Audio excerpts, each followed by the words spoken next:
ஆண்டவரும் இரட்சகருமாகிய கர்த்தராகிய இயேசு கிறிஸ்துவின் ஈடு இணையில்லாத விலையேற பெற்ற நல்ல நாமத்தினால் ஜீவபாதை எழுப்புதலின் ஊழியத்தின் சார்பாக இந்த நல்ல நேரத்திலே உங்களை வாழ்த்தி வரவேற்பதிலே நான் மகிழ்ச்சி அடைகிறேன். கர்த்தராகிய இயேசு கிறிஸ்து உங்களுக்கு சமாதானத்தை கொடுப்பார். கர்த்தராகிய இயேசு கிறிஸ்து உங்களுக்கு சந்தோஷத்தை கொடுப்பார். கர்த்தராகிய இயேசு கிறிஸ்து உங்களுக்கு நிம்மதியை கொடுப்பார். கர்த்தராகிய இயேசு கிறிஸ்து என்ற நாமத்தினால் சந்தோஷம் உண்டு, சமாதானம் உண்டு, நிம்மதி உண்டு, ஆசீர்வாதம் உண்டு. அல்லேலூயா. இயேசு கிறிஸ்து என்னும் நாமத்தினால் சகல காரியத்திலும் விடுதலை உண்டு. அல்லேலூயா. எல்லா பிசாசின் கட்டுகளில் இருந்தும் எல்லா மாம்ச போராட்டத்தில் இருந்தும் ஆண்டவராகிய இயேசு கிறிஸ்துவின் நாமத்தினால் நம் அனைவருக்கும் எல்லாருக்கும் விடுதலை உண்டு. அல்லேலூயா. ஏனென்றால் எல்லா நாமத்துக்கு மேலான நாமம் எந்த நாமம் தான்? இயேசுவின் நாமமே அல்லாமல் வேறொரு நாமம் உண்டாகவில்லை, வேறொரு நாமம் கொடுக்கப்படவும் இல்லை. இயேசுவின் நாமம் மாத்திரமே எல்லா நாமங்களுக்கும் மேலான நாமமாய் உங்களுக்காக, எனக்காக, மனு குலத்திற்காக ஆண்டவர் கொடுத்திருக்கிறார். அல்லேலூயா. இயேசுவின் நாமத்தினால் எது கேட்டாலும் கிடைக்கும். இயேசுவின் நாமத்தினால் எதை செய்தாலும் அதை ஆண்டவர் ஆசீர்வதிக்கிறவராய் இருக்கிறார். அல்லேலூயா. எதை தொடங்கினாலும் யார் நாமத்தினாலும் தொடங்கணும்? கர்த்தராகிய இயேசு கிறிஸ்துவின் நாமத்தினாலே தொடங்க வேண்டும். அல்லேலூயா. ஏனென்றால் பிதா நமக்கு தன் ஒரே பேரான குமாரனை கொடுத்திருக்கிறார். அவருடைய குமாரனை நமக்காக என்ன செய்திருக்கிறார்? கொடுத்திருக்கிறார். அவருடைய குமாரனின் நாமம் இயேசு கிறிஸ்து என்னும் நாமம். அல்லேலூயா. இயேசு கிறிஸ்து என்ற நாமத்தை அறிக்கை செய்யாத எந்த உதடுகளும் என்ன பண்ணப்படும்? சபிக்கப்படும். அல்லேலூயா. இயேசு கிறிஸ்து என்ற நாமத்தை அறிக்கை செய்யணும். அறிக்கை செய்யாத நாமம் அந்த நாமம் யார்? இயேசு கிறிஸ்துவின் நாமத்தை அறிக்கை செய்யாதவர்களை ஆளுகிற ஆவி எந்த ஆவியாம்? நான் சொல்லல, பரிசுத்த வேதம் சொல்லுகிறது, இயேசு கிறிஸ்துவை குமாரனை அறிக்கை செய்யாத எல்லா நாவுகளும் அந்தி கிறிஸ்துவின் ஆவியை உடையவர்கள் என்று யோவான்ல எழுதப்பட்டிருக்கிறது. அல்லேலூயா. நான் சொல்லல. அல்லேலூயா. யோவான் பரிசுத்த வேதம் சொல்லுகிறது, பிதாவையும் குமாரன் இயேசு கிறிஸ்து என்னும் நாமத்தையும் அறிக்கை செய்யாத எந்த ஆவி யாருடையதான்? அந்தி கிறிஸ்துவின் ஆவியுடையது. ரொம்ப கவனமா இருக்கணும். அல்லேலூயா. நம்ம கடைசி காலத்தில் இருக்கிறோம். அநேக உபதேசங்கள் இன்றைக்கு நிறைய கள்ள உபதேசங்கள் பெருகிவிட்டது. இயேசுவை மறுதலிக்கிறது, பிதாவை மறுதலிக்கிறது, பரிசுத்த ஆவியானவரை மறுதலிக்கிறது. பரிசுத்த வேதத்தில் தெளிவாக எழுதப்பட்டிருக்கிறது, ஆவியானவர் எங்கே உண்டோ அங்கே விடுதலை உண்டு. ஆவியானவர் பரிசுத்த வேதத்தில் இருக்கிறார். அல்லேலூயா. இயேசு ஜலத்திலிருந்து கரையேறின உடனே யாரு எந்த ரூபத்தில் இறங்கினது? புறாவை போல பரிசுத்த ஆவியானவர் என்று எழுதப்பட்டிருக்கிறது. ஆதியாகமம் 1 அதிகாரம் 2வது வசனத்திலே ஜலத்தின் மீது பரிசுத்த ஆவியானவர் அசைவாடினார். ரொம்ப அழகாக எழுதப்பட்டிருக்கிறது. ஆண்டவர் அல்லேலூயா. கர்த்தரே ஆவியானவர் என்று வேதம் சொல்லுகிறது. கர்த்தரே ஆவியானவர். ஆவியானவர் எங்கே உண்டோ அங்கே விடுதலை உண்டு. சத்தியத்தையும் அறிவீர்கள், சத்தியம் உங்களை என்ன செய்வோம்? விடுதலையாக்கும். அல்லேலூயா. தேவனாகிய கர்த்தரை நாம் அறிக்கை செய்து கொண்டே இருக்க வேண்டும். பிதாவாகிய தேவனையும் குமாரனாகிய இயேசு கிறிஸ்துவையும் பரிசுத்த ஆவியானவரையும் நாம் அறிக்கை செய்ய வேண்டும். அல்லேலூயா. அல்லேலூயா. மறுதலிக்கவே கூடாது. மறுதலிக்கவே கூடாது. ரொம்ப ஜாக்கிரதையாக இருக்கணும், கவனமாக இருக்கணும். கடைசி காலம், வஞ்சிக்கப்படுகிற காலம். கடைசி காலத்திலே தெரிந்து கொள்ளப்பட்டவர்களும் வஞ்சிக்கப்படுவார்கள் என்று எழுதப்பட்ட வேத வாக்கியத்தின்படி கடைசி காலத்தில் இருக்கிறோம். இன்னைக்கு அநேகர் வஞ்சிக்கப்பட்டு போய் கொண்டிருக்கிறார்கள். கள்ள உபதேசங்கள் பெருகிவிட்டது, தவறான உபதேசங்கள் பெருகிவிட்டது. ரொம்ப கவனமாக இருக்கணும், ஜாக்கிரதையாக இருக்க வேண்டும். அல்லேலூயா. பிதாவை மறுதலிக்கிற கூட்டம் எழும்பி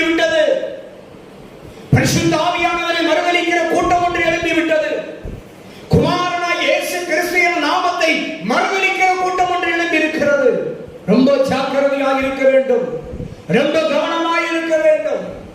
அல்லேலூயா. ரொம்ப ரொம்ப கவனமாய் இருக்க வேண்டிய காலம். விசேஷமாய் இந்த உலகம் யாருக்குள் கிடக்கிறதா? பொல்லாங்கனுக்குள் கிடக்கிறது. இந்த உலகம் யாருக்குள் கிடக்கு? பொல்லாங்கனுக்குள் கிடக்கிறது. அவன் எப்படி சுத்தி திரிகிறானா? கட்சிக்கிற சிங்கத்தை போல் யாரை விழுங்கலாம் என்று வகை தேடி சுற்றி தெரிந்து கொண்டிருக்கிறான். அவன் எதுக்கு வந்திருக்கிறானா? சொல்லுங்க. கொல்லவும் அழிக்கவுமே அன்றி உருவாக்க அல்ல. அவனால உருவாக்க முடியாது, அவனால அழிக்க தான் முடியும். அல்லேலூயா. அவனால உருவாக்க முடியாது. ஏனென்று சொன்னால் கர்த்தரே சிருஷ்டிகர் என்று வேதம் சொல்லுகிறது. சிருஷ்டிகரால் மாத்திரம்தான் சிருஷ்டிக்க முடியும். அவரே சிருஷ்டிகர். வார்த்தையை கொண்டு, குமாரனை கொண்டே பிதா தேவனாகிய கர்த்தர் எல்லாவற்றையும் உண்டாக்கினார். அவர் மூலமாய் எல்லாம் உண்டாயிற்று. அல்லேலூயா. அதைத்தான் பரிசுத்த வேதம் நம்ம வாசிக்கிறோம். ஆதியிலே வார்த்தை இருந்தது, அந்த வார்த்தை தேவனோடு இருந்தது, அந்த வார்த்தையே தேவனாய் இருந்தது என்று. அல்லேலூயா. ஆதியிலே இருந்த அந்த வார்த்தையை கொண்டுதான் அகில உலகத்தையும் பிதாவாகிய தேவன் சிருஷ்டித்தார். அல்லேலூயா. அப்ப வார்த்தை யாரு? இயேசு. இயேசுவை கொண்டுதான் பிதாவாகிய தேவன் சகலத்தை சிருஷ்டித்தார். குதர்க்கமாய் பேசுகிறவர்கள் உண்டு, வாக்குவாதம் பண்ணுகிறவர்கள் உண்டு, மிரண்டவாதம் பேசுகிறவர்கள் உண்டு. அவர்களிடத்திலே ஜாக்கிரதையாய் இருக்க வேண்டும். அல்லேலூயா. யாரிடத்தில் வாயை திறக்கணுமோ அவர்களிடத்தில் வாயை திறக்கணும். யாருக்கிட்ட வாயை திறக்கக்கூடாதோ அவர்களிடத்தில் வாயை திறக்கக்கூடாது. அல்லேலூயா. ஆண்டவர் சொல்லுகிறார், ஆண்டவர் நாம எங்க தூஷிக்கப்படக்கூடாது? வீணிலே தூஷிக்கப்படும்படிக்கு நீங்களும் நானும் தர்க்கம் பண்ணக்கூடாது. அல்லேலூயா. அவன் எப்படிப்பட்ட மனதுடையவன்? அவன் புத்தியினத்தை அறிந்து. அல்லேலூயா. மூடனுக்கு என்ன கொடுக்காத? பதில் கொடாத. அவன் புத்தியினத்தை அறிந்து. அல்லேலூயா. வேதத்தில் ரொம்ப தெளிவாக எழுதியிருக்கிறார். ரொம்ப கவனமாக இருக்க வேண்டும். கடைசி காலத்தில் இருக்கிறோம். கடைசி காலத்தில் இருக்கிறோம். ஆண்டவர் சீக்கிரமாய் வரப்போகிறேன் சொன்ன காலத்தில் இருக்கிறோம். இதோ ஆண்டவர் சொல்லி இருக்கிறார், மகனே மகளே ஜாக்கிரதையாயிரு, வஞ்சிக்கப்பட்டு விடாதே. அல்லேலூயா. அந்த தெய்வம் என் நாமத்தை நீங்க எதை கேட்டாலும் நினைச்சுவிட்டார், தருவட்டார். இயேசு கிறிஸ்து என்ற நாமத்தில் எதை கேட்டாலும் தருவார். அல்லேலூயா. அப்ப இன்னைக்கு பிசாசு ரொம்ப தந்திரமா இருக்கிறான். ரொம்ப கவனமா இருக்கணும். அல்லேலூயா. ரொம்ப ஞானமா இருக்கணும். ஆண்டவரை தேட விடாதபடிக்கு, ஆண்டவர் நாமத்தை அறிக்கை செய்ய விடாதபடிக்கு எவ்வளவு தடை பண்ணணுமோ அவ்வளவு தடை பண்ணும். ரொம்ப கவனமா, ரொம்ப ரொம்ப கவனமாய் நாட்களை நாம் கடந்து போக வேண்டியிருக்கிறது. அல்லேலூயா. ஆண்டவராகிய இயேசு கிறிஸ்துவின் நாமத்தில் நான் மறுபடியும் உங்களை வாழ்த்தி வரவிருக்கிறேன். நிச்சயமாய் தேவ பிள்ளைகளை கர்த்தர் ஆசீர்வதிப்பார். கர்த்தரை நம்புகிற பிள்ளைகளை, கர்த்தரை சார்ந்து வருகிற பிள்ளைகளை, கர்த்தரை தேடி நாடி ஓடி வருகிறவர்கள் யாராக இருந்தாலும் இயேசு முதலாவது நேசிக்கிறார். அல்லேலூயா. இயேசு கிறிஸ்து சகல ஜனங்களையும் நேசிக்கிறார். இயேசு கிறிஸ்து சகல ஜாதிகளையும் நேசிக்கிறார். இயேசு கிறிஸ்து சகல பாசைக்காரர்களையும் நேசிக்கிறார். இயேசு கிறிஸ்து சகல தேசத்தாரையும் நேசிக்கிறார். அல்லேலூயா. இயேசு எல்லாரையும் நேசிக்கிறாருங்க. அவர் அன்பான தெய்வம், அவர் அன்புள்ள தெய்வம். அல்லேலூயா.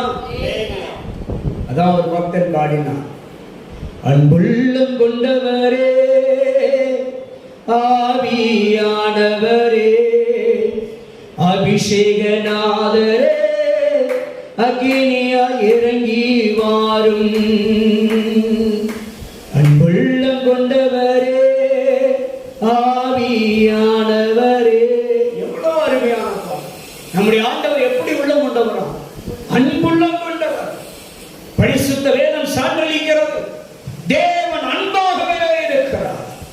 அல்லேலூயா.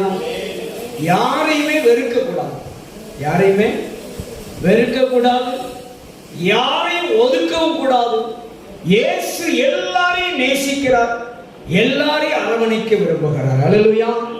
இயேசு ஜாதி பார்க்கல, இயேசு மதம் பார்க்கல, இயேசு இனம் நிறம் மொழி பார்க்கல, எல்லோரையும் நேசிக்கிறவராய் இருக்கிறார். அல்லேலூயா.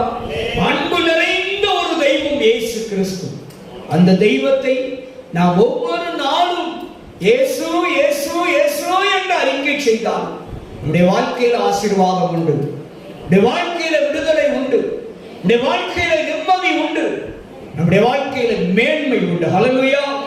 ஒரு வார்த்தை சொல்லுகிறது பரிசுத்த வேதத்தில், யோபு எழுதின சரித்திரத்தில், யோபுவின் புஸ்தகம் 33வது அதிகாரம் 14வது வசனம் சொல்லுகிறது. அருமையான ஒரு நல்ல வார்த்தை யோபு சொல்லுகிறார் பாருங்க. 33வது அதிகாரம் 14வது வசனம்.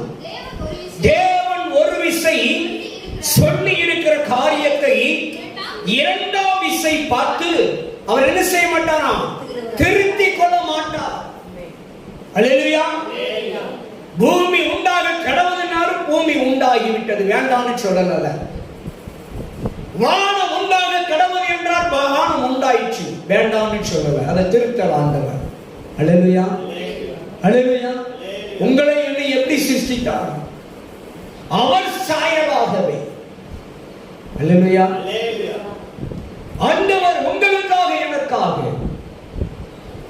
மனுஷகுமாரன் பூமியில் இருக்கிற மனுக்குலத்தை எல்லாம் எதற்காக? ரட்சிப்பதற்காகவே இறங்கி வந்தேன்னு சொன்னார். அப்ப அவர் ரட்சிக்கத்தான் விரும்புகிறார், யாரையும் பட்சிக்க விரும்பவில்லை. ஆனா அவர் கோபத்துக்கு முன்பாக யாரும் நிற்க முடியாது. அல்லேலூயா. ரட்சிப்புக்கு தான் முதலிடம் கொடுப்பார் ஆண்டவர். ரட்சிப்புக்கு புதிய ஏற்பாட்டின் பிரமாணத்திலே கர்த்தராகிய இயேசு கிறிஸ்துவின் நாமம் கொடுக்கப்பட்ட பின்பு அவர் ரட்சிப்புக்கு முதலிடம் கொடுக்கிற தேவனாக இருக்கிறார். அல்லேலூயா. ஏனென்றால் அவர் இரக்கமுள்ளவர், மன உருக்கமுள்ளவர், நீடிய சாந்தமுள்ளவர், அவர் அன்பு நிறைந்த தெய்வம். அவர் சொல்லுகிறார், என் நாமத்தினால் எதை கேட்டாலும் என்று சொல்லிட்டார், மறுபடியும் அதை திருத்த மாட்டார். நீ கேளுத்தார். அல்லேலூயா. கால தாமதம் நடக்கலாம், சில நேரங்கள் தாமதமாகலாம், ஆனால் தருவன்னு சொன்னது தருவார். தருவன்னு சொல்லிட்டா தருவார். அந்த வார்த்தை சொல்லுகிறது, தேவன் ஒரு விசை சொல்லி இருக்கிற காரியத்தை என்ன செய்ய மாட்டாராம்? அதை மறுபடியும் வாசிங்க. தேவன் ஒரு முறை சொல்லி இருக்கிற காரியத்தை இரண்டாவது முறை பார்த்து அதை என்ன செய்ய மாட்டாராம்? திருத்த மாட்டாராம். ஆண்டவர் சொல்லுகிறார், ஆதியாகமம் 12வது அதிகாரம் 2வது வசனத்திலே சொல்லுகிறார். வாசிங்க பாப்போம். ஆதியாகமம் 12வது அதிகாரம் 2வது வசனம். நான் உன்னை பெரிய ஜாதியாக்கி உன்னை ஆசீர்வதித்து உன் பெயரை என்ன செய்வேன்? பெருமைப்படுத்துவேன். ஒரு விசை சொல்லிட்டாருங்க ஆண்டவர்.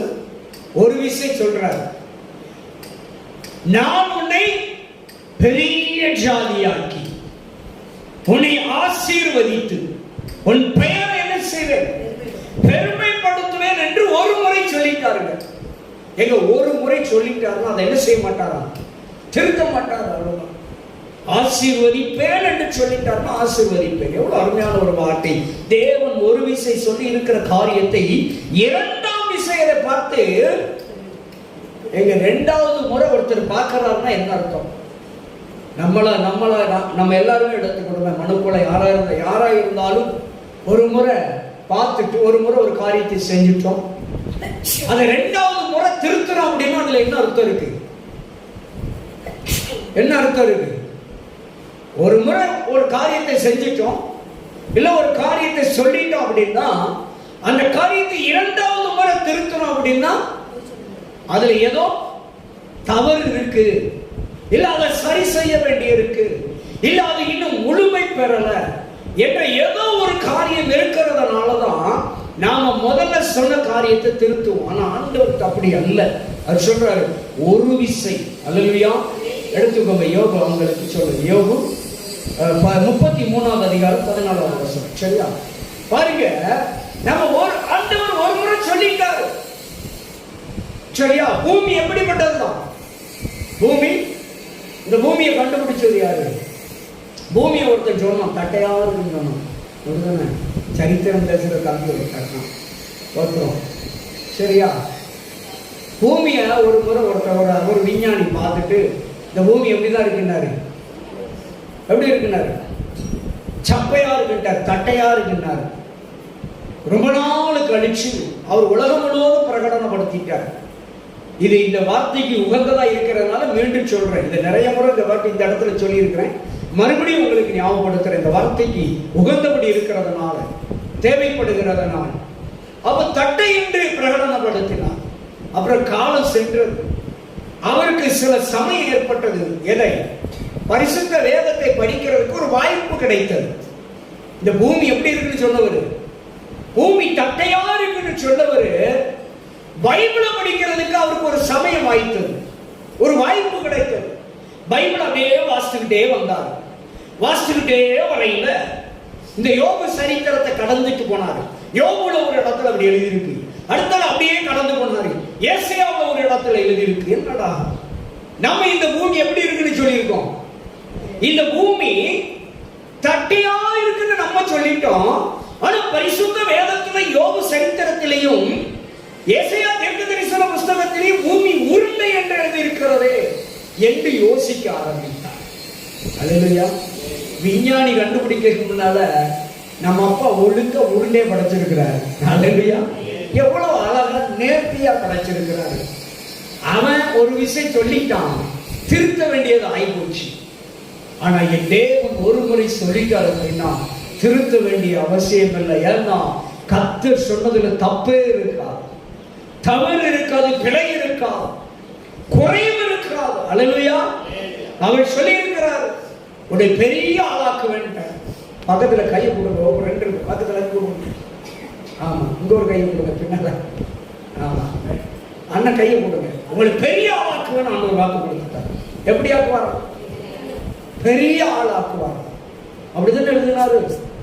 அவர் ஒரு முறை சொல்லிட்டாருங்க, பெரிய ஆளாக்கணும்னா நான் இன்னும் வளர போறது இல்லை, அந்த பெரிய கிடையாது இது. சரியா? பெரிய ஆளுன்னா நம்மளை கனப்படுத்துகிற விதம், உயர்வை குறிக்கி பிளஸிங்ல உள்ள காவியங்கள். அல்லேலூயா. அவர் உன்னை பெரிய சாதியாக்கி, அல்லேலூயா, எந்த இடத்துலலாம் நீ உட்கார கூடாதுன்னு ஒதுக்கி தள்ளப்பட்டையோ அந்த இடத்துல உட்கார்றதுக்கு உன்னை உயர்த்தலாங்கிறார். அப்படிதானே? ஒரு முறை சொல்லிட்டார், ஒரு விஷயம் சொல்லிட்டா மறுமுறை நினைச்ச மாட்டாராம், மாற்ற மாட்டாரு, திருத்த மாட்டான்ட்டார். ஒரு முறை உன்னை பெரிய ஆக்கிடுவோப்பா அப்படின்ட்டாரு. அப்ப உங்களுக்கு பெரிய காரியத்தை செய்வன்னு சொன்னா அவர் மறுபடியும் திருத்த மாட்டான்னு தருவார். அல்லேலூயா. அல்லேலூயா. ஒரு விஷயம் அவர் சொல்லி இருக்கிற காரியத்தை இரண்டாவது விஷயம் பார்த்து அவர் செய்ய மாட்டாராம், திருத்துகிறவர் அல்ல, திருத்த மாட்டாராம். அப்ப அவர் என்ன சொல்றாரு? உங்களுக்கு பெரிய ஜாதியாக்கி, அடுத்த என்ன சொல்றாரு? அடுத்த ஒரு வார்த்தை சொன்னாரு, உங்களை என்ன பண்றாராம்? ஆசீர்வதித்து. என்ன செய்து? ஆதியாகமம் 12:2. உங்களை ஆசீர்வதித்து பெரிய ஆளாக்கிட்டார். இப்ப பேர் புகழ் வந்தாச்சு. இப்ப உங்களுக்கு என்ன தேவை? பிளஸிங் தேவை. அதுக்கு கார் வாங்கியாச்சுன்னா காருக்கு என்ன தேவை? ஃபியூல் போடுறதுக்கு காசு தேவை தானே. காரை வாங்கியாச்சு, ஃபியூல் போடணும்ல, காசு தேவை. டிரைவர் போட்டாச்சு, டிரைவருக்கு சம்பளம் கொடுக்க காசு தேவையில்ல. அல்லேலூயா. அப்போ ஆண்டவர் சொல்றார், நான் உன்னை ஆசீர்வதித்து உன்னை பெரிய ஜாதி ஆக்கிட்டேன். இடத்தை வாங்க வச்சவர் வீட்டை கட்ட வைக்கலையா? அல்லேலூயா. இடத்தை வாங்க வச்சாரு, இடத்தை வாங்கியாச்சு. வீட்டை கட்ட சக்தி தருவாரு, கட்டியாச்சு. குடியிருக்க வைப்பாரு, குடியிருக்க வச்சுட்டாரு. மற்றதை அவர் செய்ய மாட்டாரா? அடுத்து கீழே முடிவு என்ன சொல்லுது பாருங்க. அடுத்து என்ன சொல்றாரு? உன் பெயரை என்ன பண்ணுவானா? பெருமைப்படுத்துவே. அல்லேலூயா. ஆண்டவர் ஒரு முறை உங்களுக்கு எனக்கு சொல்லிட்டாருங்க, மகனே மகளே உன்னை ஆசீர்வதிப்பேன், மகனே மகளே உன்னை பெரிய ஜாதியாக்கி, உன் சொந்தத்துல, உன் இனத்துல, நீ இருக்கிற ஏரியாவில், நீ பிறந்த ஊர்ல, நீ வளர்ந்த இடத்துல, படித்த இடத்துல, இப்ப இருக்கிற இடத்துல, போகிற இடத்துல எல்லாம் ஒருவேளை நீ தாழ்ந்த இடத்துல இருக்கலாம்.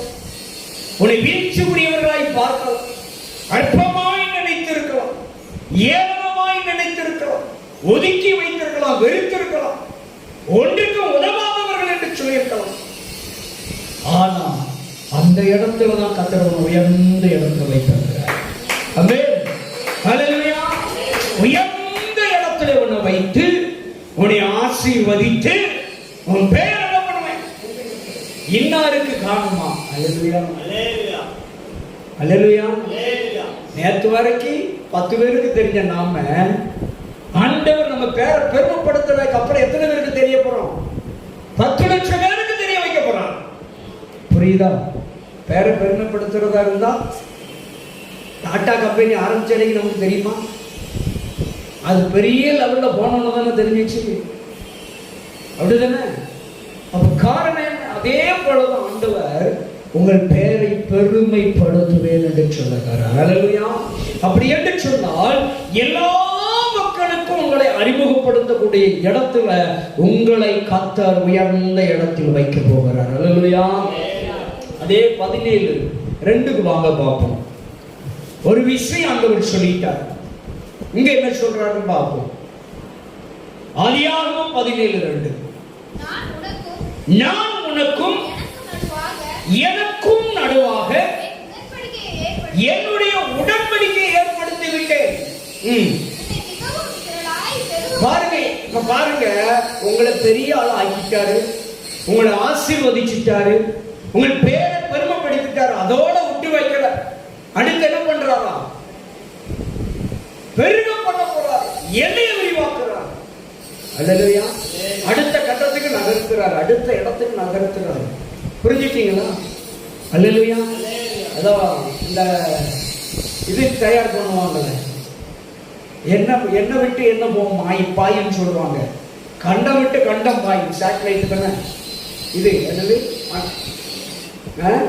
ஏவுகணை தயார் பண்ணுகிற பொழுது எங்க வந்து எங்க பாயுமா, தாவுமா, கண்டம் விட்டு கண்டம். இப்ப ஆண்டவர் உங்களை அடுத்த லெவலுக்கு தாண்ட போகிறார். என்ன சொல்றாரு? வாசி மறுபடியும். உங்களுக்கும் எனக்கும் நடுவாக ஒரு உடன்படிக்கை கர்த்தர் உண்டு பண்ண போகிறார். மகளே, நீ பயப்படாத. அந்த வார்த்தைக்குள்ள நிறைய அர்த்தம் இருக்குங்க. உடன்படிக்கைங்கிற வார்த்தைக்குள்ள நிறைய அர்த்தம் இருக்கு. நீ பயப்படாத, நீ கலங்காத. ஆண்டவர் உன்னை என்ன சொல்றாரு? உடன்படிக்கை பண்றார். நீ பயப்படாத மகளே, கலங்காத. எல்லாம் தந்துட்டீங்கப்பா. நிறைய பேருக்கு எல்லாம் கிடைச்சோன்னா சந்தோஷமும் வந்துடும், சில நேரம் பயமும் வந்துடும். பாத்திருக்கீங்களா? எல்லாம் கிடைச்சோன்னு சந்தோஷம் வந்துடுது, ஒரு பக்கம் பயமும் வந்துடுது. அப்பதான் அந்த ஆண்டவர் உடன்படிக்கை பண்றாரு. தந்த நான் உன்னை பயப்படுறதுக்காக தந்திருக்கிறேன். அல்லேலூயா. பயப்படாத. 41 சொல்லுகிறது. ஏசாயா 41:10 சொல்லுகிறது. ஏசாயா 43:1 சொல்லுகிறது. இங்கே சொல்லுகிறார், உனக்கும் எனக்கு நடுவாக ஒரு உடன்படிக்கை பண்ணி நான் உன்னை கேவலமாய் பெருக பண்ணுவேன் என்று ஒரு முறை சொல்லிட்டார். மறுபடி திருத்த மாட்டாருங்க. உங்களுக்கு அவருக்கு ஒரு உடன்படிக்கை பண்ணிட்டார். என்ன உடன்படிக்கை? ஏசாயா 41:10 சொல்லுங்க. பயப்படாத. இதான் உடன்படிக்கை. ஆண்டவர் உங்களுக்கு அவருக்கு நடுவாக ஒரு உடன்படிக்கை பண்றாரு. மகனே, மகனே, நீ பயப்படாதே. நான் கூடவே இருக்கிறேன். உன்னை ஆசீர்வதித்தது நான் தான், உன்னை உயர்த்தினது நான் தான், உன் பேரை பெருமைப்படுத்தினது நான் தான், உன்னை பெருக வச்சது நான் தான். நீ பயப்படாதே. உடன்படிக்கை எவ்வளவு அருமையான உடன்படிக்கை பார்த்தீங்களா? ஹல்லேலூயா. நான் வாசி. திகையாதே, நான் உன் தேவன். நான் உன்னை என்ன செய்வேன்? உன் பலவீனத்துல, உன் சுகவீனத்துல, உன் சோர்வுல உன்னை நான் பலப்படுத்துகிறவர். ஹல்லேலூயா, ஹல்லேலூயா, ஹல்லேலூயா. என்னால் தாங்க முடியவில்லை அப்பா என்று அப்போஸ்தலனாகிய பவுல் அடிகளார் தேவனிடத்திலிருந்து 3 முறை முறையிட்டார். 3 முறை விண்ணப்பித்தார். ஐயா, இந்த முள் என்னது இருக்கு?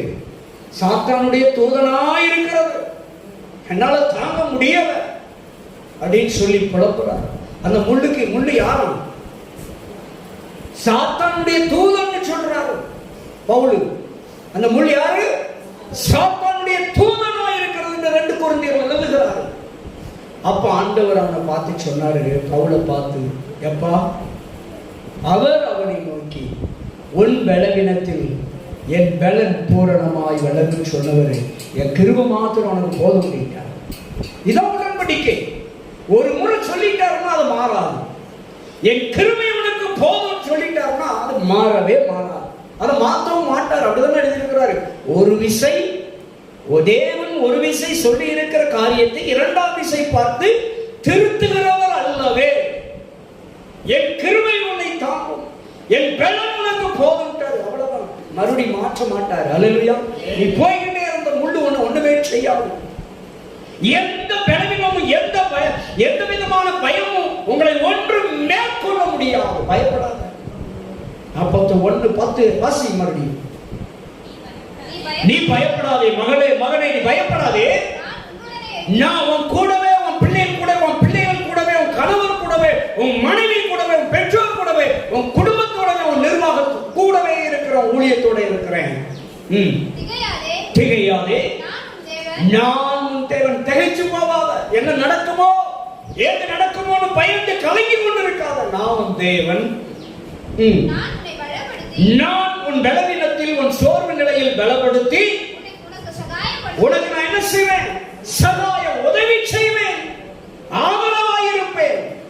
அல்லேலூயா. சகாயம் பண்ணிட்டாரு. அவர் எல்லாத்தையும் கொடுத்தது அவர் தான். அவர் பார்த்துக்கிடுவாரு. அல்லேலூயா. அவர் கைவிடுவாரா? சொல்லிட்டார்களாங்க. அவர் சொன்னவர் மாறுவாரா? திருத்தவே மாட்டாரு. தருவன் சொல்லிட்டார், அவ்வளவுதான். தருவர். தரமாட்டேன்னு இனி சொல்ல மாட்டார். அல்லேலூயா. அல்லேலூயா. தருவேன் என்று சொன்னால் ஆசீர்வதிப்பேன் என்று சொன்னால் விடுவிப்பேன் என்று சொன்னால் விடுவிப்பார், தப்புவிப்பேன் என்று சொன்னால் தப்புவிப்பார், குணமாக்குவேன் என்று சொல்லிட்டார். என் வார்த்தையை அனுப்பி உன்னை என்ன செய்வேன்? சொல்லுங்க. என் வார்த்தையை அனுப்பி உன்னை குணமாக்குவேன். அப்படி இருக்க நம்ம எதுக்கு பயப்படணும்? எதுக்கு கலங்கணும்? அல்லேலூயா. ஆண்டவர், நான் இப்ப 2 நாளா ஆண்டவர்கிட்ட சில காரியங்களுக்காய் செபித்துக் கொண்டிருக்கிறேன். செபித்துக் கொண்டிருக்கிற பொழுது சில காரியங்கள் என் காதுகளுக்கு வந்தது நிமித்தமாய் ஒரு துக்கம் எனக்கு இல்லை. ஒரு பெரிய துக்கம். என்ன துக்கம் அப்படின்னா, சில காரியங்கள் என்னை குறித்து சில நபர்களால் தூஷிக்கப்படுகிற ஒரு காரியம். நான் ஆண்டவரிடத்தில் முறையிட்டேன். ஆண்டவரே ஏன்? அப்ப ஆண்டவர் சொன்னார், என்கிட்ட பேசினாரு, நீ எதை குறித்தும் யோசிக்காத, நான் உனக்கு சொன்னதை மட்டும் நீ செஞ்சுட்டு போயிட்டே இருக்கு. அல்லேலூயா. நீ எனக்கு செய்ய வேண்டிய பணிவிடைய, எனக்கு செய்ய வேண்டிய காரியத்தை நீ சரியா செய்ய. மற்றவர்கள் உன்னை குறித்து என்ன சொன்னாலும் நீ யோசிக்காத, கவலைப்படாத, பயப்படாத. எவ்வளவுதான் இருந்தாலும் மாம்சம் தானே. எலியா சோர்ந்து போகலையா? எலியா என்ன சொன்னாரு?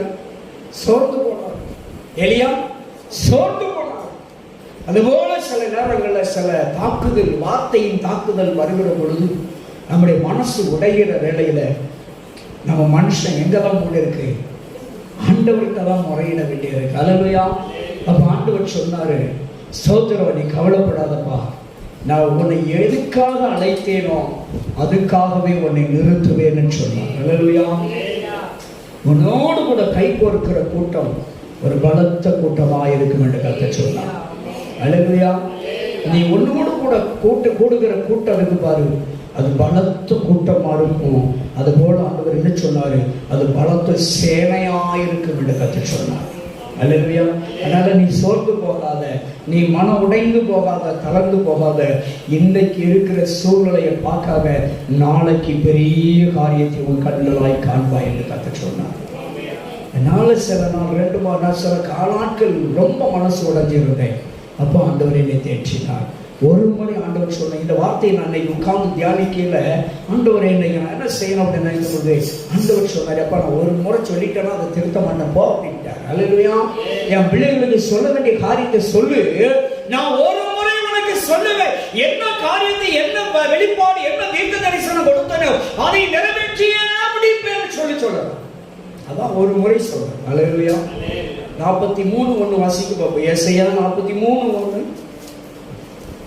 யாக்கோபே, இஸ்ரவேல் என்றார், இப்போதும் யாக்கோபே, உன்னை சிருஷ்டித்தவர் நான் தான் அப்படிங்கிறார். உங்களை என்னை சிருஷ்டித்தவர் யாரு? நான் தான் அப்படிங்கிறாரு. உரிமையோடு சொல்றா, இஸ்ரவேலே உன்னை தாயின் கருவிலே உருவாக்கினவர் நான் தான் அப்படிங்கிறார். அல்லேலூயா. தாயின் கருவில நீங்களும் நானும் லேச உருவாகி வரல. நல்லா புரிந்து கொள்ள வேண்டும். சயின்ஸ் சொல்லுகிறது பல கோடி செல்கள் ஃபைட் பண்ணி தான் அதுல ஒரு செல் நீங்களும் நானும், தெரியுமா? அப்படிதானையா? பல கோடி செல்கள் ஃபைட் பண்ணுது. பல கோடி செல்களை அழிச்சிட்டு தான் நமக்கு உட்கார்ந்து இருக்கிறோம். தெரியுதா? எவ்வளவு அருமையான வார்த்தை. உங்களை உருவாக்கினவர். அல்லேலூயா. தாயின் கருவிலை உருவாக்கினவர். தாயின் கருவிலை நான் உருவாவதற்கு முன்பே உம்முடைய கண்கள் என்னை கண்டது என்று தாவீது பாடுகிறார். அப்படிப்பட்ட தேவங்க. வாசிமா, வாசி. உன்னை உருவாக்கினவரும் கர்த்தர் உருவாக்கின கர்த்தர் சொல்லுகிறதாவது, பயப்படாதே, உன்னை நான் எல்லா பிரச்சனையிலிருந்து, போராட்டத்திலிருந்து, பயத்திலிருந்து, கலக்கத்திலிருந்தோ, வேதனையிலிருந்தோ, நோயிலிருந்து, கஷ்டத்திலிருந்து, எல்லா பிடியிலிருந்தோ, எல்லா பிசாசின் பிடியிலிருந்தோ மீட்டு கொண்டேன். இனி ஒப்பு கொடுக்க மாட்டேன். அதுக்கு அர்த்தம் அதுதான். ஒரு முறை உன்னை மீட்டுட்டேன், மறுபடியும் உன்னை ஒப்பு கொடுக்க மாட்டாங்களாம், உன்னை தொட விட மாட்டேன் அப்படிங்கிறார். அல்லேலூயா. வாசி. மீட்டு கொண்டே உங்களை எப்படி அழைச்சிருக்கிறாரா? பெயர் சொல்லி அழைத்திருக்கிறார். யாக்கோபே, இஸ்ரவேலே. உங்களுக்கு எனக்கும் யாக்கோபு இஸ்ரவேல் என்ற சந்ததியின் பெயரை அழைத்திருக்கிறார், கொடுத்து அழைத்திருக்கிறார். அல்லேலூயா. வாசிமா. நீ யாருடையவன்? நீ என்னுடையவன், என்னுடையவன் என்று அவர் உரிமை பாராட்டிட்டார். நம்ம அப்பாவுடைய பிள்ளைகள். அல்லேலூயா. நம்ம எதுக்கு கவலைப்படணும்? எதுக்கு பயப்படணும்? அல்லேலூயா. தேவன் நம்மை நடத்துவார். நம்மை அழைத்த தேவன் உண்மை உள்ளவர். அல்லேலூயா. அவர் உங்ககிட்டையும் என்கிட்டையும், அதான் ஆண்டவரிடத்துல ஒரு காயினை கொண்டு வந்து கொடுத்தாங்க. ஆண்டவரிடத்துல ஒரு காயின், ₹1 காயினை கொண்டு வந்து கொடுத்து, சரியா? அப்போ இல்ல, ஆண்டவர்கிட்ட ஒரு கொஸ்டின் எழுப்பினாங்க. ஆண்டவரே, நாங்கள் ராயனுக்கு வரி செலுத்துவது சரியா தப்பா அப்படின்னு ஒரு கொஸ்டின் எழுப்பினாங்க. அவர் குற்றம் கண்டுபிடிப்பதற்கென்றே இந்த கொஸ்டின் எழுப்பணும். அல்லேலூயா. அப்ப ஆண்டவர் என்ன சொன்னார்? சரிப்பா, ₹1 ஒரு பணத்தை கொண்டு வா, ஒரு காயினை கொண்டு வா அப்படின்னாரு. அந்த காயின்ல என்ன பொறிச்சிருக்குன்னு பாருங்க. ராயனுடைய படம் பொறிச்சிருக்கு அப்படின்னா. அப்ப ஆண்டவர் என்ன சொன்னாரு? ராயனுடைய ராயனுக்கும் தேவனுக்குரியதை தேவனுக்கு கொடுத்து, தேவனுக்குரியதை தேவனுக்கு கொடுக்கணும். ராயனுக்குரியதை உலகத்துக்குரியதை உலகத்துக்கும், தேவனுக்குரியதை தேவனுக்கு கொடுத்தோம். அல்லேலூயா. கொடுத்துட்டா அவரு பார்த்து கொடுப்பாரு. அல்லேலூயா. நாம தேவனுக்கு கொடுக்க வேண்டிய காரியத்தை சரியும் நன்மையும் செம்மையும் உண்மையும் உத்தமமாய் செய்தால் ஆண்டவர் நமக்கு செய்ய வேண்டியதை அவர் செய்ய வல்லவராயிருக்கிறார். அல்லேலூயா.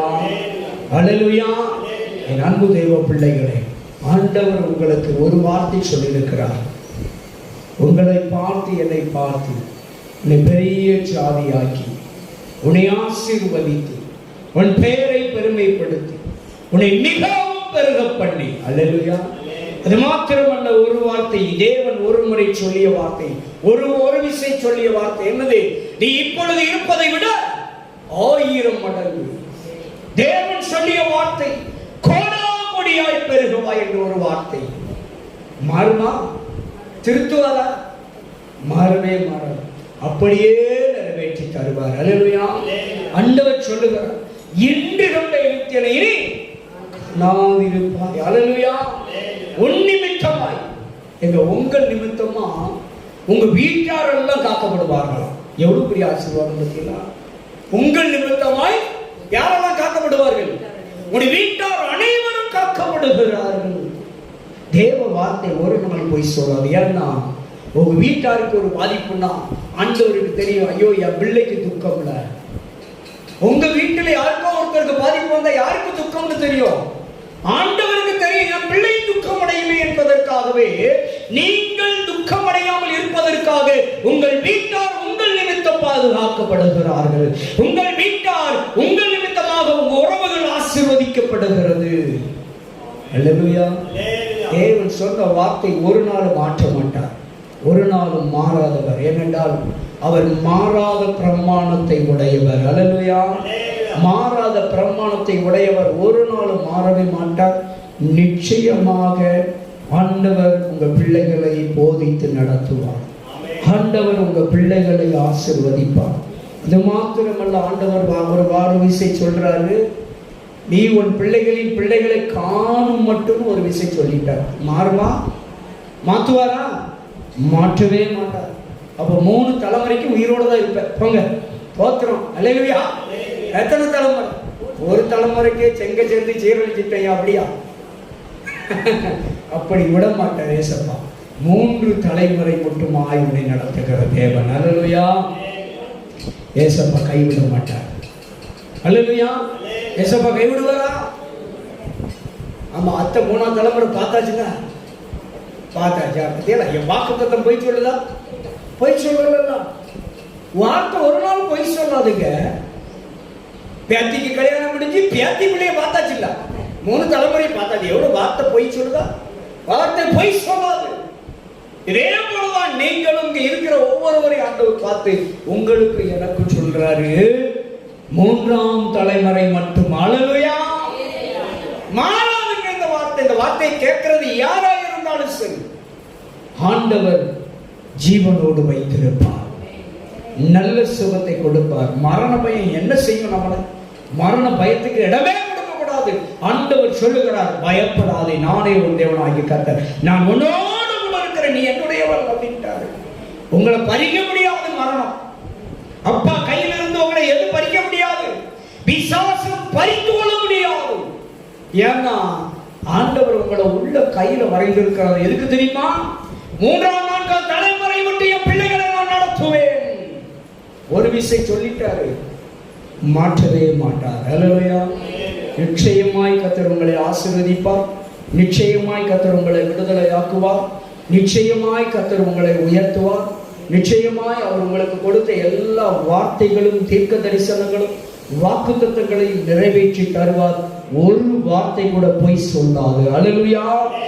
மனிதன் பொய் சொல்லலாம், கர்த்தர் ஒரு நாள் பொய் சொல்லவே மாட்டார். அந்த தெய்வம் நிச்சயமாய் உங்க வாழ்க்கையில பெரிய காரியங்களை செய்ய வல்லவராய் இருக்கிறார். அல்லேலூயா. நிச்சயமா கர்த்தர் உங்க பிள்ளைகளெல்லாம் ஆசீர்வதிப்பார். குடும்பத்தில் நன்மையான காரியங்களை கர்த்தர் உண்டு பண்ணுவார். எல்லா விதமான தடைகளையும் போராட்டங்களை கர்த்தர் நிச்சயமாய் மாற்றி போடுகிறவர். நீங்கள் உங்களால சுமக்க முடியாத அளவுக்கு உங்க ஆசீர்வாதத்தை நீங்க சுமக்க போறீங்க. ஆமென் சொல்லுங்க. அல்லேலூயா. எப்படி கானான் தேசத்தின் திராட்சை கொலைகளை 2 மனிதர்கள் தோளிலே கம்பிளை போட்டு சுமந்து போனார்களோ, அதுபோல தேவன் உங்களுக்கு ஆசீர்வாதங்களை சுமக்க முடியாத அளவுக்கு கொடுத்து அவரை ஆசீர்வதிக்கிறார். கைவிட மாட்டாருங்க நம்ம அப்பா கைவிடவே மாட்டார். பெருக பண்ணுவேன்னு சொல்றார். நிச்சயமா உங்கள்கிட்ட இருக்கிற எல்லாத்தையும் பெருக பண்ணுவார். உங்க ஆசை, உங்க வேண்டுதல், உங்க விண்ணப்பம், உங்கள் செபம் எல்லாவற்றையும் பதில் கொடுத்து ஆசீர்வாதத்தை பெருக பண்ணுவார். சந்ததியை பெருக பண்ணுவார். தேவன் நன்மைகளை பெருக பண்ணுவார். அற்புதங்கள் நிச்சயமாய் நடக்கும். அல்லேலூயா. அப்படியே ஒரு விஷயம், எல்லாரும் கண்களை மூடுவோமா? கிருபை நிறைந்த தகப்பனே, இந்த நல்ல மாலை நேரத்தில் எங்களோடு பேசிய நல்ல வார்த்தைகளுக்காய் ஸ்தோத்திரம். கர்த்தாவே, தேவன் ஒரு விசை சொல்லி இருக்கிற காரியத்தை 2ஆம் விசை பார்த்து திருத்துகிறவர் அல்லவே என்று ஆண்டவரே யோபு 33:14 நாங்கள் வாசித்தது. இந்த நாளிலே சில காரியங்களை குறித்து ஆண்டவரே நீர் என்னென்ன வாக்குத்தத்தங்கள் உம்முடைய பிள்ளைகளுக்கு ஒரு விசை சொல்லி இருந்தீரோ அதையெல்லாம் ஆண்டவரை ஞாபகப்படுத்தி அப்படியே இப்படிப்பட்டதான காரியங்களோடு நீர் ஆண்டவரை திருத்தாவனமாய் உங்க பிள்ளைகளை ஆசீர்வதிக்கப்படுவதற்காய் ஸ்தோத்திரம், விடுவிக்கப்படுவதற்காய் ஸ்தோத்திரம், உங்களுடைய பிள்ளையுடைய வாழ்க்கையில அற்புத அடையாளங்களை அதிசயங்களை செய்யப்படுவதற்காய் ஸ்தோத்திரம். கிருபை இரக்கம் நிறைந்த பரிசுத்தமான பரலோக பிதாவே, உங்களுடைய நல்ல நாமம் மகிமைப்படட்டும். இந்த நல்ல வார்த்தைகளுக்காய் ஸ்தோத்திரம். வந்திருக்கிற பிள்ளைகள், பார்த்து கொண்டிருக்கிற பிள்ளைகள், கேட்கிற பிள்ளைகள் எல்லாரையும் நீர் ஆசீர்வதியும். ஆண்டவரே, வர தடைப்பட்ட குடும்பங்களையும் பிள்ளைகளையும் என்னை இப்பொழுது ஆசீர்வதி. இந்த சத்தத்தை வெளியிலிருந்து கேட்கிறவர்கள் ஆண்டவரே எங்கிருந்து எந்த சூழ்நிலையில பார்த்தாலும் அவர்களையும் நீர் ஆசீர்வதியும். அவர்களுக்கெல்லாம் இந்த வார்த்தைகள் பலிக்கட்டும் ஐயா. அவருடைய வாழ்க்கையில கிரியை செய்யட்டும். கேட்கிறவர்களே கிரியை செய்யட்டும். பார்க்கிறவர்களே கிரியை செய்யட்டும். விடுதலை உண்டாகட்டும். கட்டுகள் அறுக்கப்படட்டும். நுகங்கள் முடிக்கப்படட்டும். அற்புத அடையாளங்கள் வெளிப்படட்டும். இயேசுவின் நாமத்தில் ஒரு சமாதான, சந்தோஷம், மகிழ்ச்சி, ஆண்டவரே நிம்மதி உண்டாகட்டும். இயேசுவின் நாமத்தில் தெய்வக்கரம் கூட இருந்து நடத்தட்டும். நம்முடைய வார்த்தையின்படி நடத்துவீராக. இரட்சகராம் இயேசுவின் நாமத்தில் ஜெபிக்கிறோம் நல்ல பிதாவே. ஆமென். எல்லாரும் சேர்ந்து